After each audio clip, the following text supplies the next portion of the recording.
After namin mag CR break,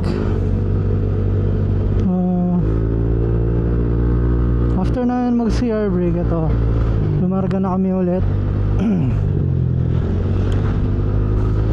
Punta na kami ng Rosales, tapos doon na kami magpapagas. Hindi ko alam saan kami, kung mag-breakfast pa kami or diretso na ng Baguio tapos early lunch na lang siguro. Tignan natin kung ano yung balak nila. Ngayon 8:10 AM na, medyo mainit-init na din yung araw, although hindi pa siya tumatagos sa mga damit natin, no? Ayan, dito na kami, Pusurubio to Baguio. Alright.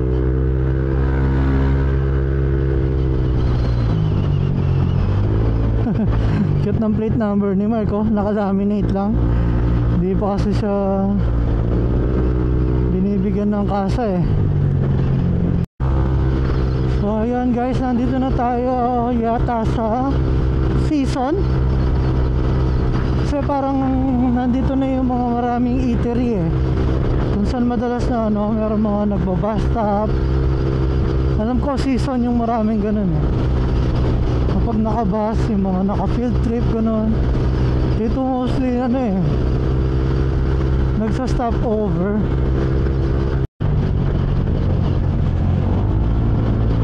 Welcome to La Union.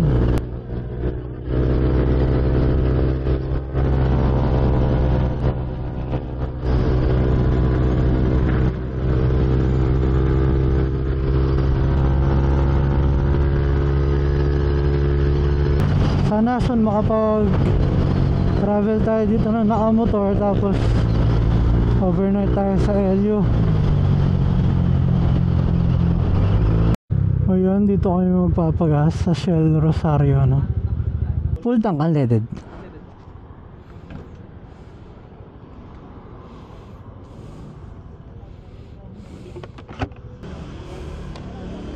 Okay lang, babariya mo ang babayad ko. Dami akong bariya eh. 3, 4, 5. 1, 2, 3, 4. Rembarya ako nung karakal eh. Kano na yan? 280? Ay hindi, bawasan ko. Bigyan kitang 100. Tama. Thank you.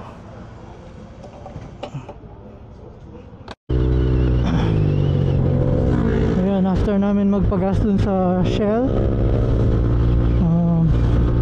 diretso na kami akyat sa Baguio. Ito na Baguio.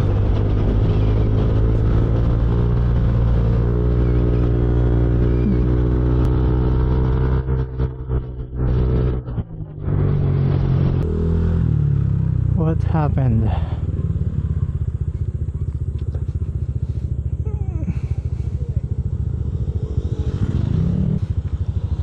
So parang merong mga ginagawang daan, no? Parang dito give and take lang muna with the communication ni Kuya dun sa isang road, no? So yan, no? Merong mga multiple roadworks sila dito, kaya parang give and take lang muna. Although hindi naman mahaba yung mga ginagawang daan, pero at least meron nag-a-assist.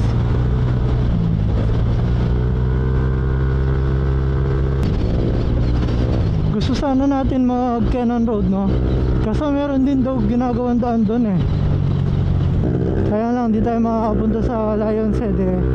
Di ba pag sinabing Baguio, either strawberry yan or may picture ka sa Lion's Head.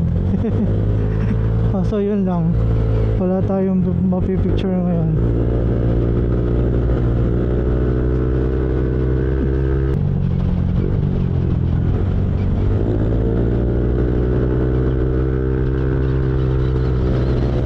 Imagine nyo, aakitin natin yung mga bundok na yan.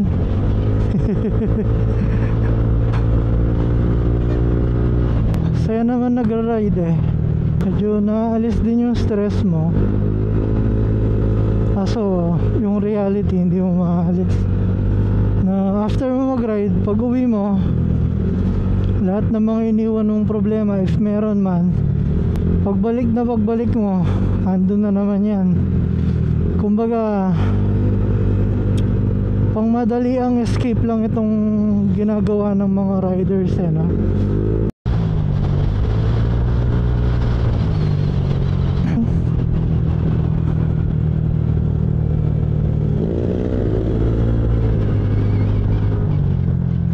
Siyempre yung mga banking natin, yung mga banking lang ng pogi, di ba? Hindi yung sobrang side. Yan o, ganyan lang. Ganda siguro ng play ng mga shock na itong nasa harapan ko. Yung isa Showa, yung isa Olins. Ako stock. Stock lang ng Inmax. Okay lang din naman. Hindi naman masyadong sobrang tagtag eh. Hindi na, wag lang daw sobrang lubak.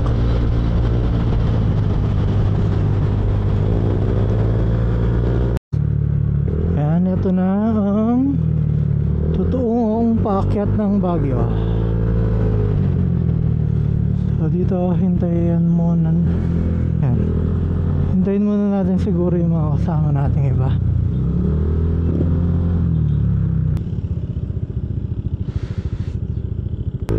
Tagos na yung init. Ito na yung rotary wheel international. What's up sa mga rotaractors natin dyan sa Baguio, mga friends natin dyan.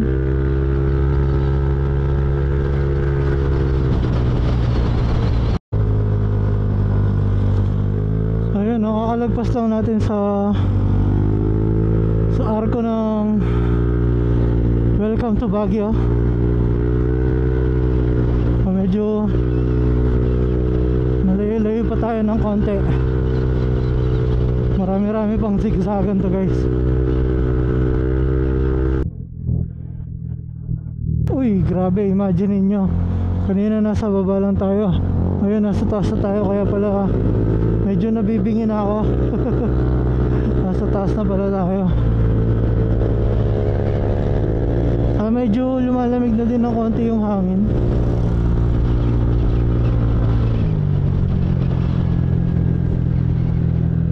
Mainit yung araw, yes.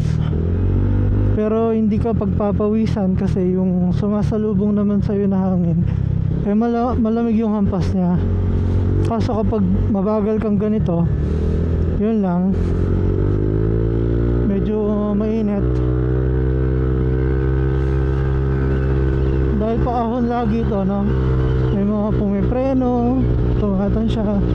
Maamoy mo yung brake fluid. No, parang gamit na gamit. Sa mga sasakyan siguro yun. Lalo na sa mga bus, no? Madalas nasisiraan kasi dito sa mga pupunta dito is yung braking system dahil nga paahon siyang ganyan, or yung clutch, no?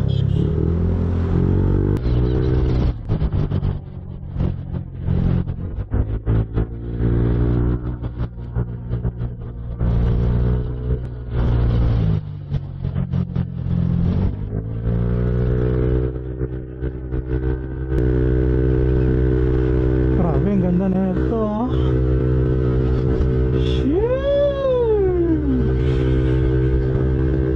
Yan, lamig na ng hangin. Imagine, ang taas na natin guys.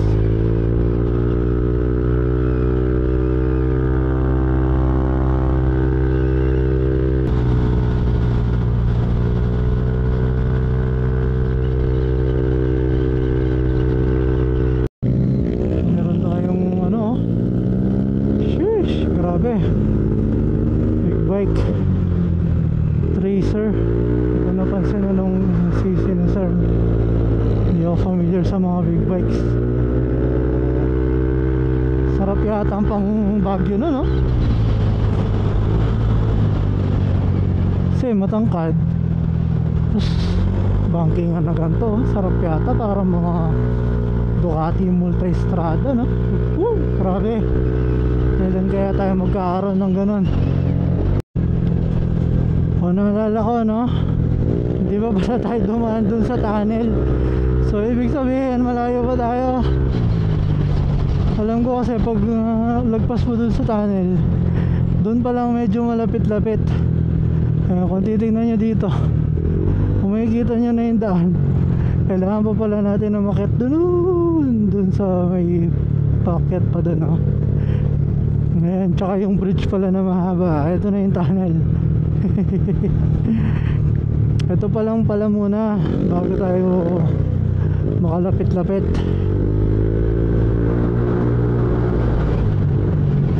Ganda ng feedback dito. Sarap. Dito na tayo sa tulay.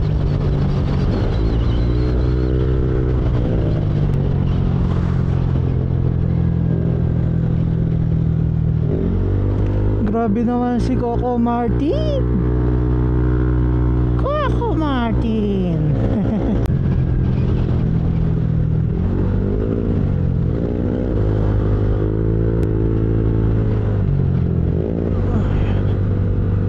Grabe guys, oh.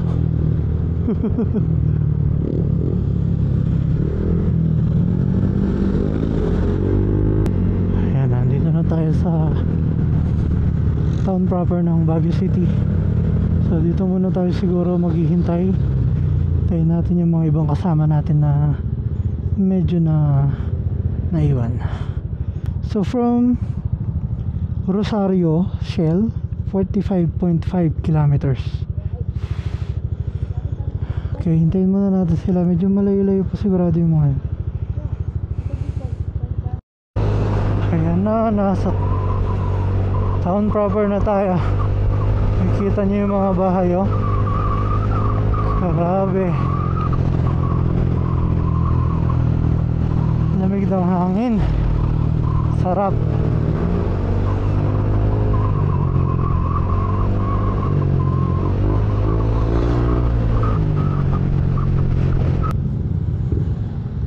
Uy, dito yung papasok kina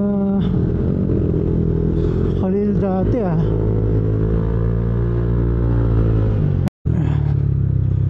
Mukhang walang masyadong pila sa Good Taste ngayon, ah. Mukhang makakakain tayo. Yun, mukhang makakapag Good Taste tayo. Walang tao, eh. Walang masyadong pila, oh. Let's go.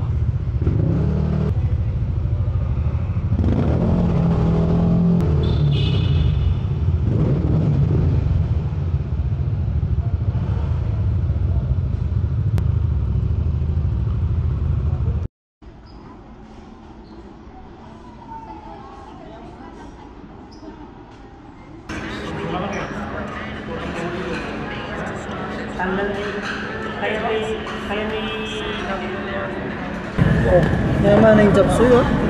Malami pa yung kaya, oh. Dampang kaya yung mga dahil, oh.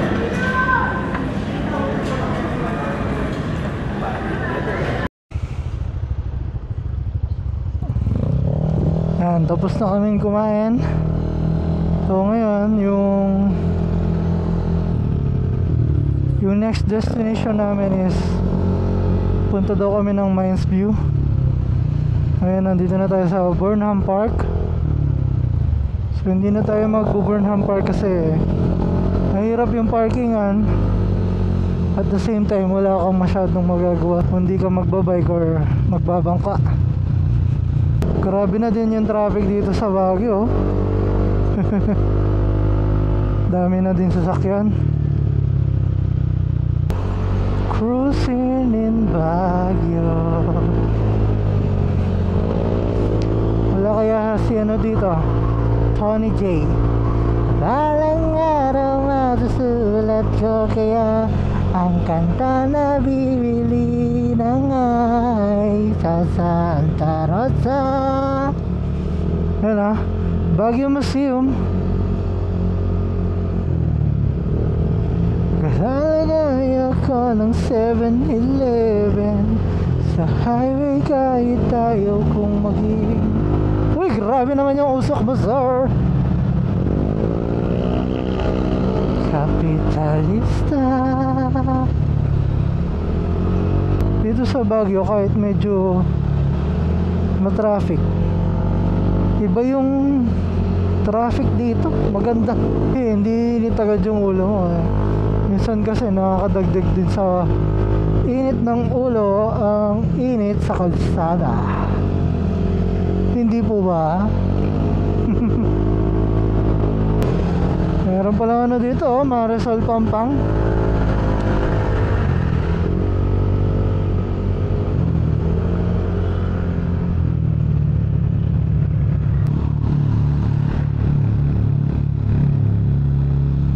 Teachers camp.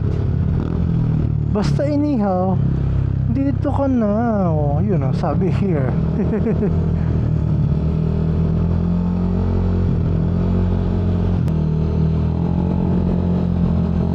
Oh, ito pala yung Botanical Garden.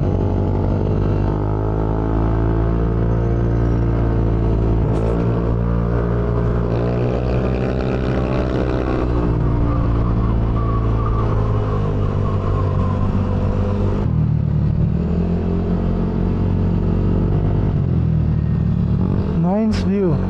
Ang ganda ng signages. Malapit na tayo. Kami ng bilihan na souvenir eh.